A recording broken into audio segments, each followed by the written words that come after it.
Hello, me মাধু। তো আজকের ভিডিওটা শুরু করা যাক। আজকে বানাতে চলেছি একটা স্পেশাল চিকেন।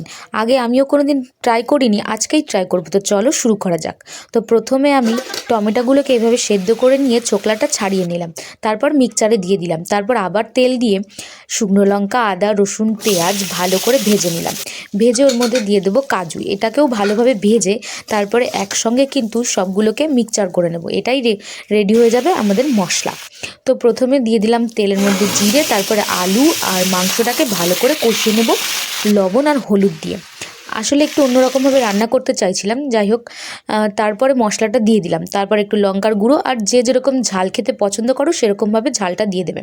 আর নামানোর আগে দিয়ে নিলাম একটু ধনেপাতা। তো দেখো মাংস কিন্তু আমার রেডি হয়ে গেছে। অন্যরকম টেস্ট হয়েছে, খেতে কিন্তু খুব ভালো হয়েছে।